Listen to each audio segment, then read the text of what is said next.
So we're gathered for another sculpture forum, and we have been to see an exhibition of work by Thomas J. Price at Hauser and Wirth downtown, and also a single figure that Thomas Price has installed uptown or midtown in Times Square. And we saw that as well. And I'm joined by my usual compatriots, Jock Ireland and Brant Johnso, and we are also joined again, thank you, Michael, by Michael Branson, a distinguished author, critic, and curator. Michael, welcome. Um, I think I'm going to have to stop introducing you as a guest, Michael, and I would very welcome that very much, and just count you as a regular. Thank Uh, you. please. And this exhibition and the figure that I think Thomas Price is known for or has done a variety of things, but what he's best known for, certainly what he's known for to me, are uh, figures, very realistic, quite realistic figures, except they are exceptionally large, 10 up to 12 feet tall, um, cast in bronze, of male and female persons. And I'm going to just open it up there and let other people. I'm going to be really interested in what people make of this because my own mind is quite confused. Um, so we're being recorded, I should mention, by the delightful Nicole Oliveira, who will edit this discussion and post it in due course. So thank you very much, Nicole, for doing this. Okay, who's going to start? Garth, I wonder if Dorothy, you go ahead. No, please. So who was Brant? Is that you? uh, Garth, you used the word realism. It's interesting because it's it's as always with every artist, it's a realism of a kind, and his is attentive to some things and not others. He has a it's a really careful, judicious technique for him of making a connection with the viewer, and even with I mean, society on its feet and in public. It doesn't include everything. He's selective, and it's also subject to style. That his style is um, adapted to certain things and not others, and is kind of stringent, highly disciplined. Can you go into some kind of more detail about what it is he's selecting and what it is he's editing out? Well, a funny thing is an intuitive matter. As another artist, I'm aware of him taking pleasure in some aspects of the forms and really deferring himself and his intervention in others. The braided hair on a couple pieces. It's really, I mean, formally, it's a delicious prospect, and he doesn't indulge himself in it. Um, he keeps a certain kind of measured diction, you could call it. His primary attention is elsewhere. His primary attention is where? I mean, you could say that it's architectural in the sense that it's very carefully attentive to scale and size and the presence of the object in a public space. I mean, a room or outdoors. And he makes every aspect of the figure and the form uh, serve a societal purpose. I think they're personal expressions, but expressed in a kind of societal mode.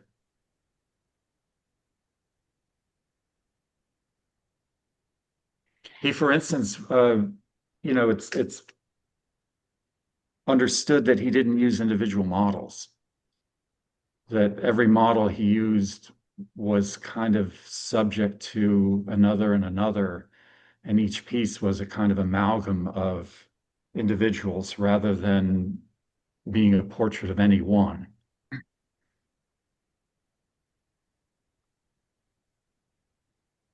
So the figures come across as being what? Being types rather than I wouldn't say types. They're specific enough that you feel, personal correspondence between yourself and the figure, but they're generalized in a sense.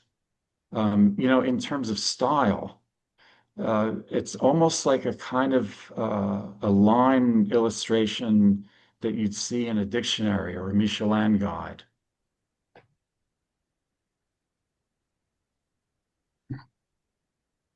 Well, they seem to me fantasy figures in a way, maybe, idealized in the way that classical sculptures were idealized, and figures that one can fall in love with. I mean, I certainly have a sense of of desire here, and the artist's desire for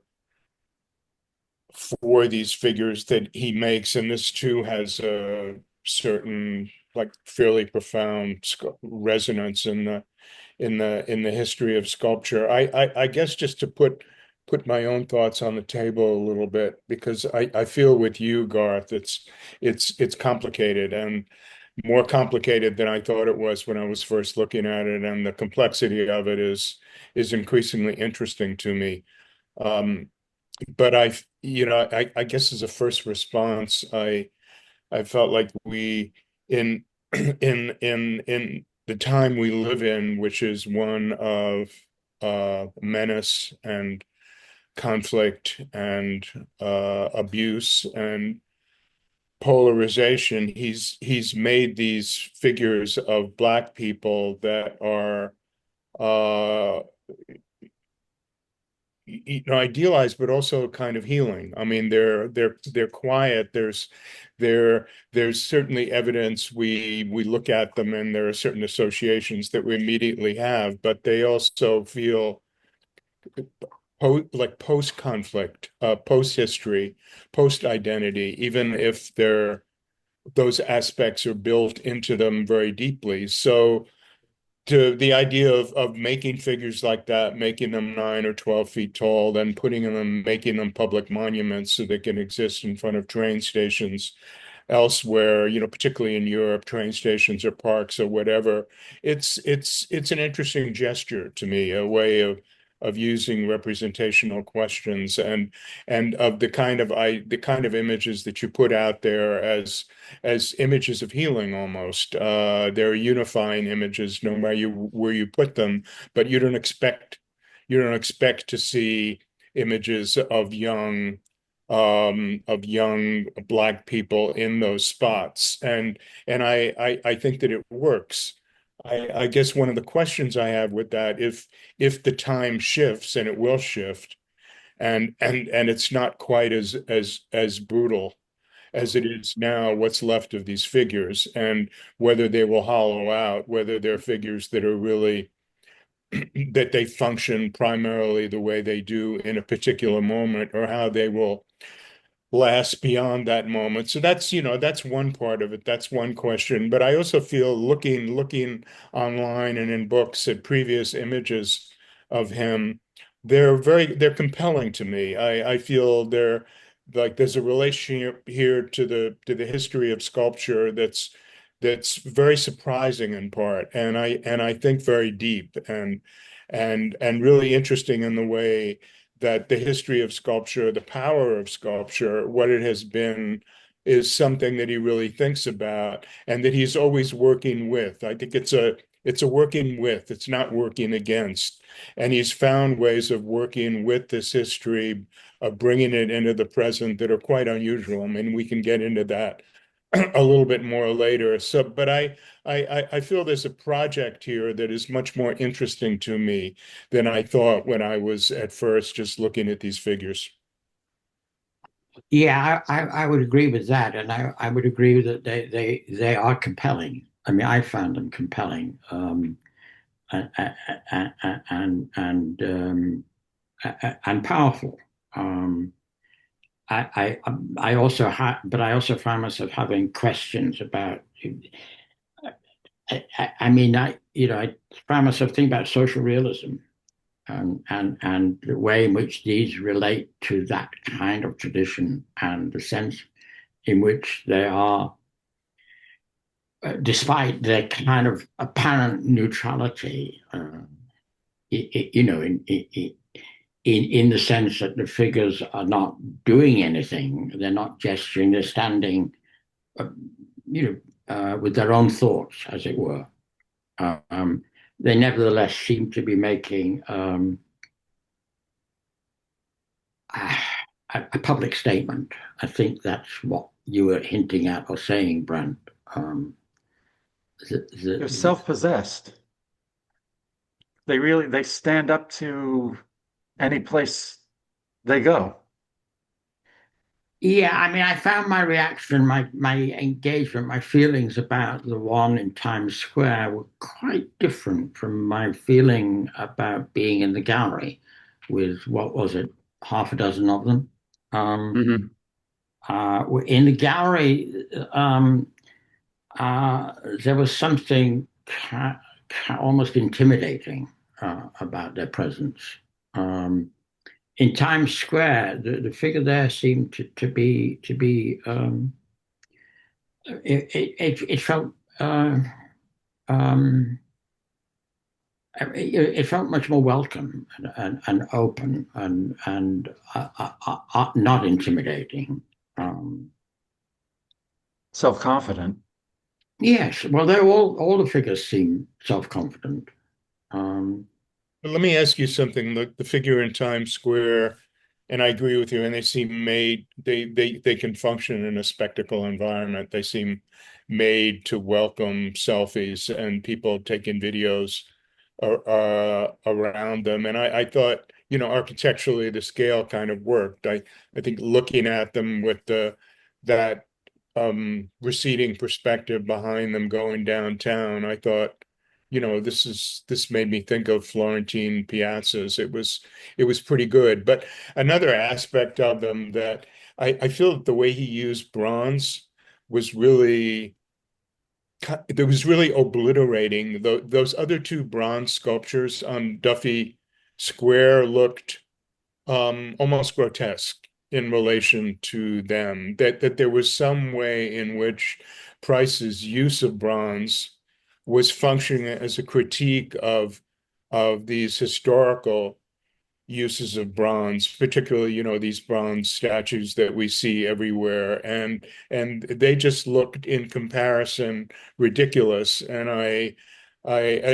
as long as I will see those two other sculptures now, I will see them really for what they are, which is kind of absurd. But I think that's part of the project too, like a particular way of using bronze sculpture connected with statuary that produces a kind of commentary on the familiar bronze statues that we're used to, and on some level really does away with them. I can't completely explain it, but I think it's clever, and I definitely think that it's part of the project.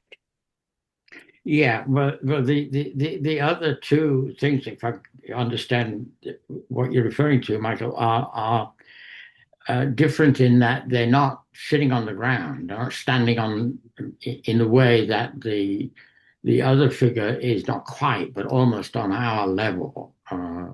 So its feet are on the same ground our feet are on, whereas the other things are up on some kind of uh, pedestal of some kind and removed from us, and that makes a huge difference, I think.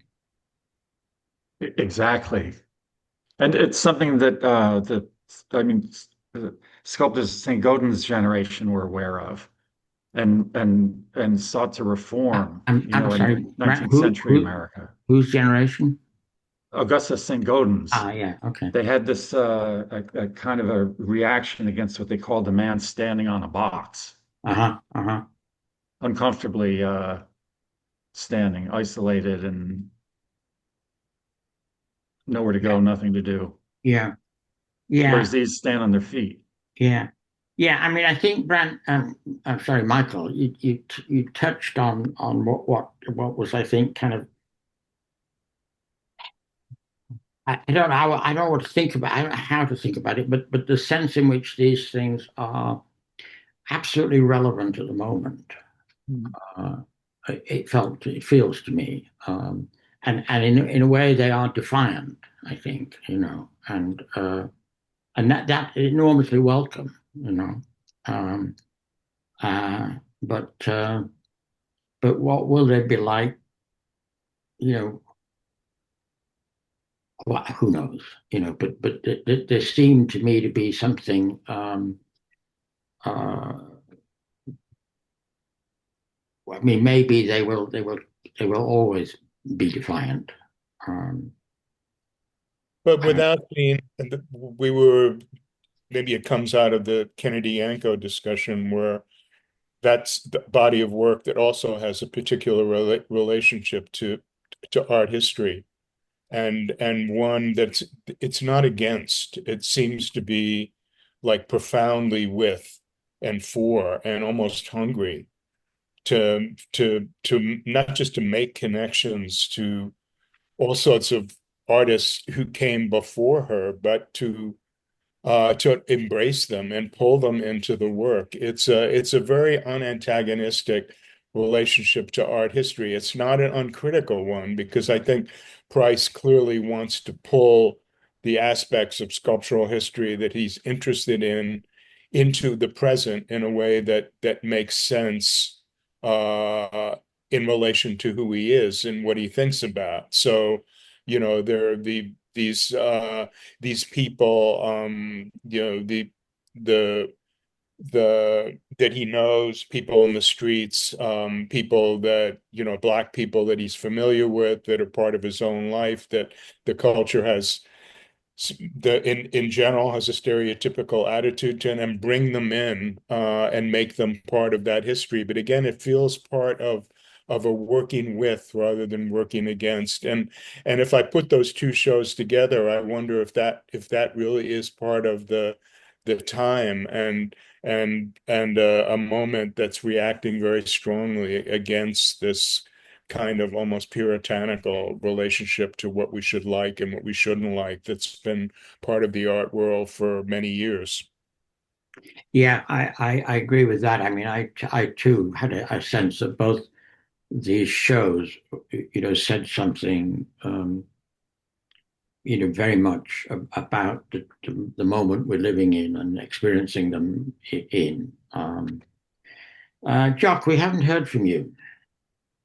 Yeah, uh, I kind of, I sort of understand what you're talking about, but well, just that working with business, Michael.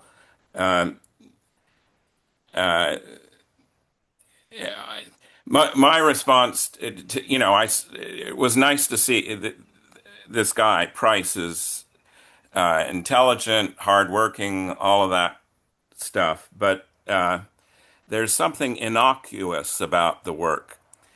uh, and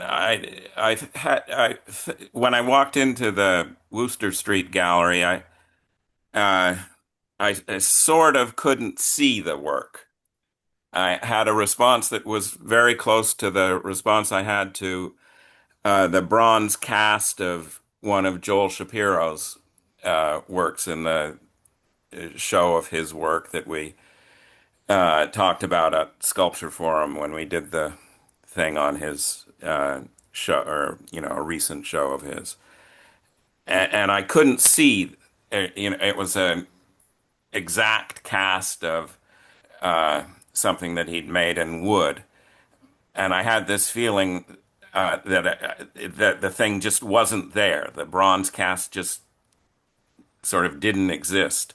And Garth, you said that it was you just threw out the word illusion, and uh, it was too much of an illusion or something like that, and that clicked. That word made sense in that context, and I'm thinking that it might have some sort of relevance to Price's work.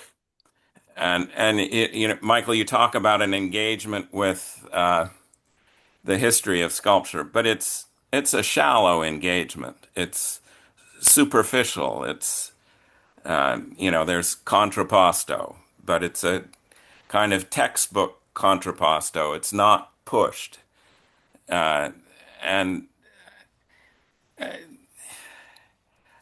well, I'm interested in you talk about a puritanical spirit or whatever to a lot of uh, a lot of recent art, but and I'm not sure exactly what you're talking about then, but I'm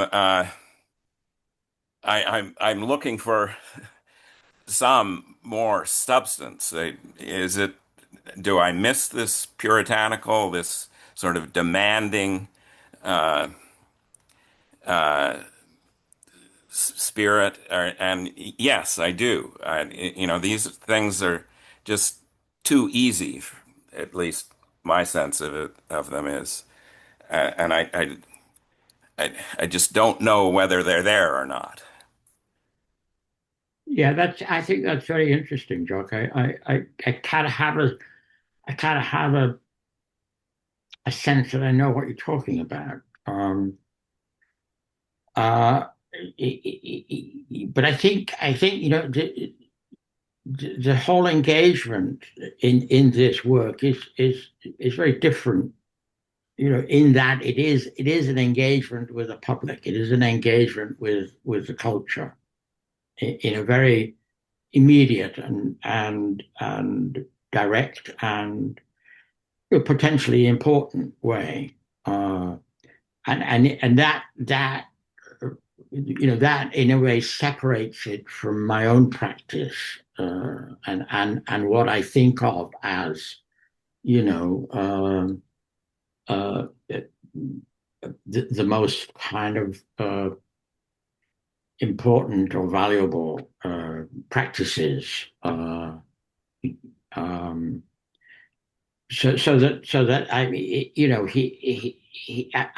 but this is the case. I'm generalizing now grossly and perhaps inappropriately, but it seems to me that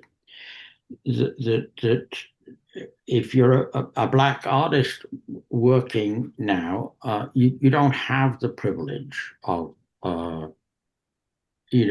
shutting the world out and engaging in a kind of internal dialogue. You don't have that. You simply your place in the culture is so kind of different, I guess, that you're obliged to somehow engage with the culture in a more immediate and direct way.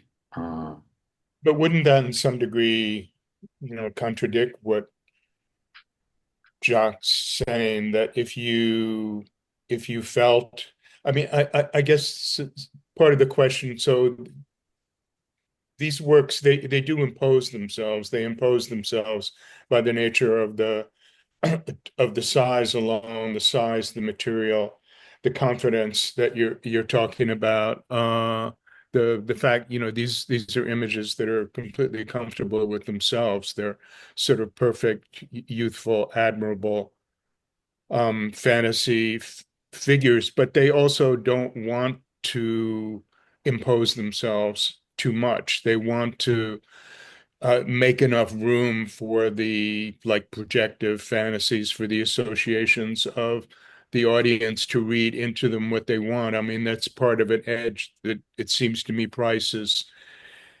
trying to walk here, but that's very different than, let's say, Giacometti or Rodin or Juan Munoz, where there is a particular kind of intensity all the way through them of artists who impose their particular visions on the audience, and would they want to do that so that those works stick in memory in a somewhat different way, and that is a real question that Jock raises for me. Like, how do we remember these? Are they do we remember them as really sort of intense, fully three-dimensional images, or do they become more phantom? Like, do they be do they slip away a little bit? And if that's the case, if they don't hold themselves in memory in a way that we're used to certain sculptures doing, is that a problem? How do these sculptures stay in our mind after we see them? Uh, what are we left with? How do they remain? How do they occupy us or not? And these are not questions I have, by the way, with earlier sculptures of his, particularly heads on pedestals, which I feel have very a very powerful and intense presence that's very different than these works. But how do they stick? How do they remain with us or not? Well, Yeah, that's sort of supremely important. The sort of physical, the bronze, the stone, the wood, whatever, uh, is so much kind of less important than this memory thing that you walk away from a piece of sculpture with. And it's not something you can talk about. I mean, you can talk about these figures as, they're black people, they're clothed people, they're, I don't know, the male figures are kind of standing, the female figures are much more mobile. You can make these observations, um, but there's something really important missing. And we're looking at one with the iPhone. There's the prices recognizes an interior life, but the interior life is translated into an iPhone. It seems to me, and I'm trivializing or oversimplifying things, but rather than really getting inside these people, he's just illustrating ideas.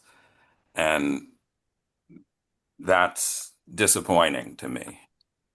I disagree, I'm not John. sure. I'm not sure I agree with illustrating ideas, but it goes back to what Brandt was starting to talk about at the beginning. I mean, the figures on the one hand are very bland, aren't they? They're very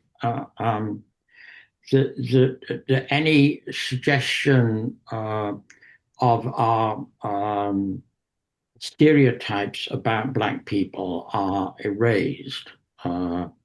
They're completely unthreatening, and they're polished. I mean, but both literally and in the sense of being groomed.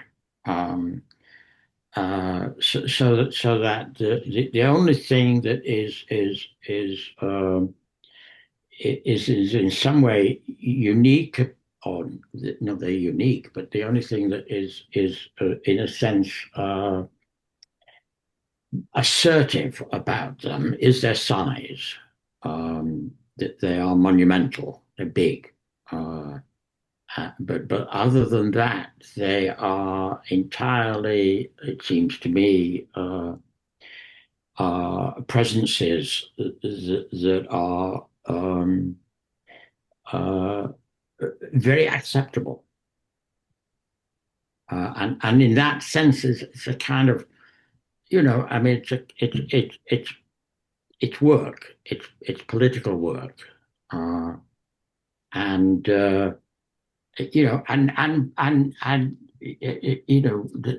that takes us into another realm. Garth, what do you mean by I that? think More specifically, when you say it's political work? Well, I mean, I think I touched on the, social realism and propaganda and affecting public perception. Um, that's what I mean. So that I mean, I think he's promoting an image of black people and black culture uh, that makes it's contrived to make it inoffensive and agreeable. Garth, I think you're exactly right in a sense that I think that these things are really built to last, and they're going to have the same, kind of social, political traction in 10 years in new circumstances that they have now. And in part, that's because he's been so judicious, self-disciplined, and chaste in the style, so that there's specifics of making and facture that he's just deferred, that these are like code hooks that are going to get in the way of a larger message like on our feet in society and public space. And I think a key thing is that you really can't address politics without person. And these things, um, are person, frankly and primarily without apology, and they reach back in art history, I mean, to beginnings. Like the Venus of Willendorf has, an analogous kind of non-specific individuality. And Price had to steer very carefully to acquire just the right non-specific individuality for these pieces. I think they're very strong, and they're thrilling in the sense that they achieve so much with just like the fundamentals of volumetric material sculpture. It's like, wow, what a fresh breath of air.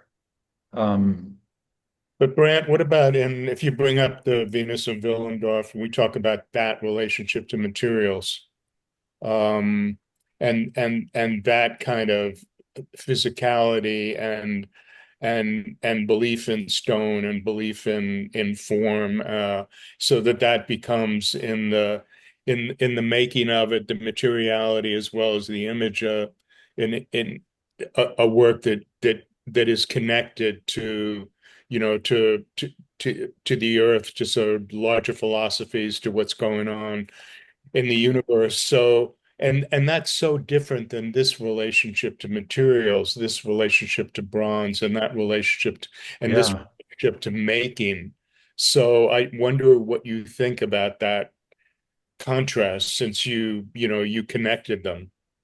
Well, it's kind of it's like zeitgeist and contemporary tech uh um uh, words escaping me. It's key to that. Tech zeitgeist and tech appropriate, that he's using the means of our time. So there's this definite digital presence and digital mediation in the amalgamation of individuals and in the hewing and shaping of these surfaces, these forms, um, which makes possible amalgamation also is a kind of like an instrument to the generality in form and person. And like that's not my favorite thing. I when I look at some of like the break in the trousers at the at the cuff where the pants are coming down to the shoe, I just think, oh yeah, that's I can kind of like feel it, like that's good to do. That's oh, what an opportunity. This is a great little occasion. And but he didn't grant himself that. He didn't dwell in those things, and that's part of what makes them built to last and built for whatever situation they might drop into, like the plaza in front of a German train station or Times Square or a lobby in DC or in corporate space. And he's kind of like prepared and protected his characters for every situation. In a sense, they suspend their real vulnerability in person and in public, but they gain a kind of like an equal to power and nonchalance by the very careful decisions of style and execution he's made. Yeah, I mean, I think it's really interesting, Brent, what you're saying. I mean, but I'm not trying to draw the same conclusions you do, but I accept pretty much, I think, everything you're saying. Uh, there's a contradiction here, isn't there, in that these people portrayed in these uh, works are invulnerable. Um, and that is not the case for a living human being, and Mm. especially I think a black person in this culture at this time. So there's a contradiction there, but I think mostly what I'm feeling is the absence of Thomas Price himself, Exactly. and that that's the contrast to me with the Kennedy Yanko show, where it was all about Kennedy Yanko. Yeah. At least in my experience, my sense of it. Uh, so I mean, so one that show seemed to me to be kind of highly kind of self-indulgent, and this show seems to me to be highly disciplined with the removal of the author. Yeah. The No other offense. Sorry. So careful about not offending anybody and polite and corporate. Uh, and he has to be, if he wants to pay the rent, that and as a public sculptor, it's Jock, I think that's unfair. Yeah, I think that's unfair too. well, there's an impulse that's genuine and high degree of intelligence and all that, but he's put on a coat of armor or something that really constrains him. Yeah, because I think he has in this work at least. I mean, he's on a mission. It could be that there's maquettes of like palm size for some of these pieces that have just that quality that you miss in these. But that quality would be, I would say, downright inappropriate in work like this and would really undermine it. And it does not want to be you know, a personal statement of that kind. But I know very little about the artist as a person, but I feel aware of him in person in this work, and I respect his restraint in how he came across as himself, I and what he sacrificed in order to execute a mission, which is, you know, desperately needed. I I mean, don't these things really put sculpture back on the map for itself, and they make a kind of a fundamental shift in uh, the perception of the people that they use big word, capitalize it, represent. Yeah. I certainly feel the artist's presence here in a lot of ways. I feel, as I said, I feel the extent of a particular desire, a particular fantasy world, a particular relationship to these nearly perfect figures, a real it feels very personal and a kind of love for them or affection for them and commitment to them. And Garth, I don't feel they're invulnerable. I wouldn't use that word. I feel that they're protected, and which is a different thing. And it makes me think of, let's say, Byzantine figures or even Greek figures where you could feel that there's a kind of aura that's built around them. And here it might happen in part because of the surface and the light. I'm not sure. So that there's nothing direct, but there's something sort of enveloping them that's preventing harm from happening to them. And this prevention of harm will continue indefinitely. And that's interesting to me also. And again, it has a kind of historical, sort of unexpected historical resonance and a resonance in fact in aspects of religious art. You know, there's an interesting analogy to be had with Michelangelo's David, which it's on a pedestal, it's not on its feet, but it's roughly like this kind of scale and has this kind of function in a outdoor public space. And and people looking at it today, uh, the question of like how will it be read, how will it survive in another time? It's the damnedest thing to me, but they think of it as an ideal figure of a grown man, of a beautiful young man, and it's a boy. It's a like a 14-year-old with big hands, a big head, um, and he has to confront someone, 5, 6 times his own size. And so it's an image of defiance, self-possession, uh, facing overwhelming odds. It's the same. Yeah, I mean, it's a remarkably uh, close analogy between the figure in Times Square and the David.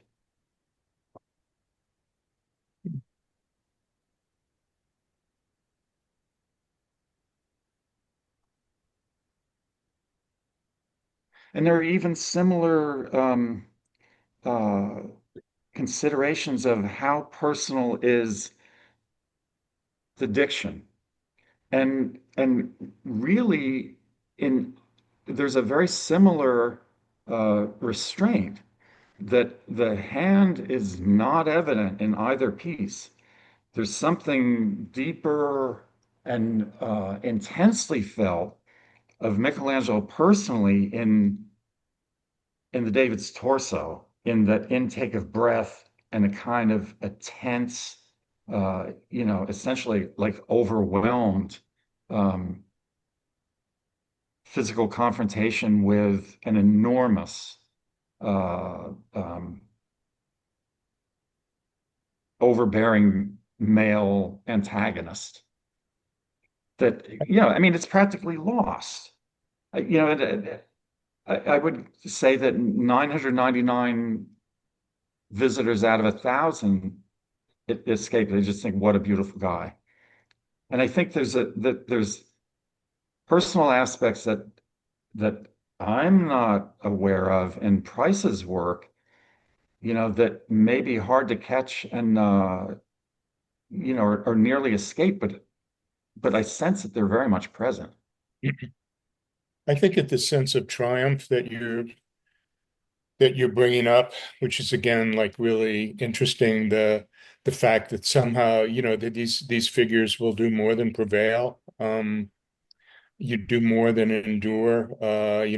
Triumph. Maybe it's an interesting word, but it's also a word that separates them from social realism, which, in Garth's sense, because in social realism, there's a sense of people really overwhelmed by their circumstances and largely helpless in relation to them, and the artist then setting up our relationship to it as a kind of message where we need to get involved, and it's really us, the viewer, has to be involved in some kind of process of rescue or transformation, and these figures are very different than that.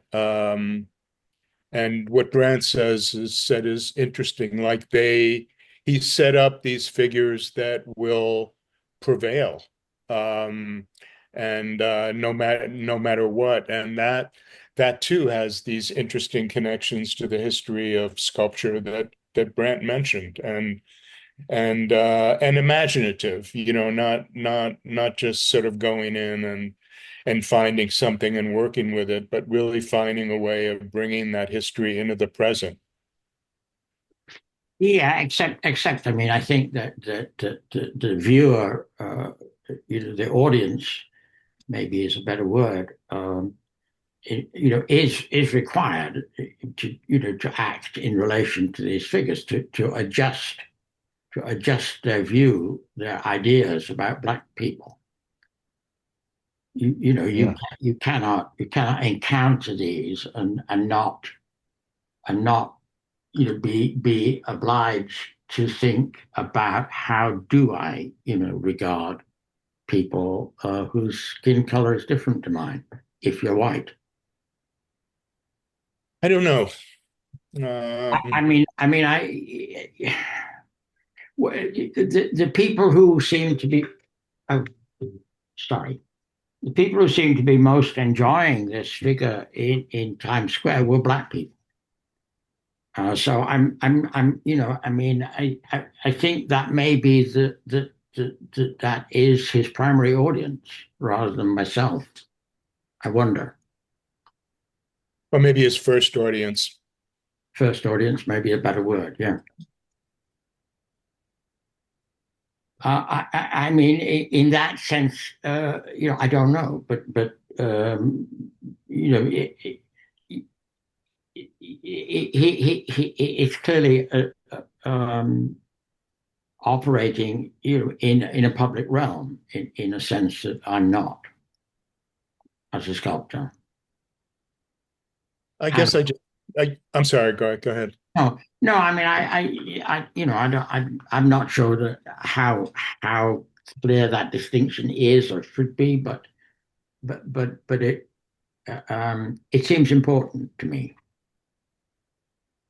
I mean, I cannot imagine. I can't imagine. Uh, uh, I have difficulty. I can't imagine. I have difficulty imagining how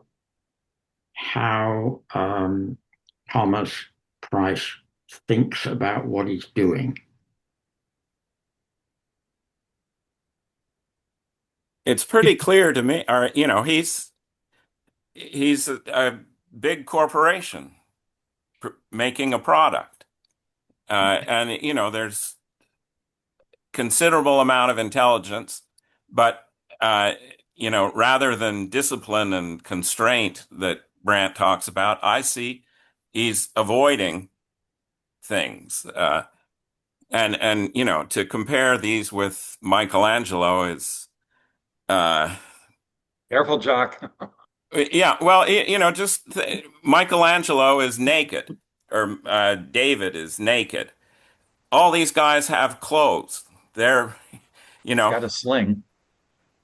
but it's these things are, you know, they're gonna turn to, the clothes are gonna fall. They don't sustain uh, at least my interest in the way that Michelangelo does. And But they, but Michelangelo made they, one David, and then he went on to something else.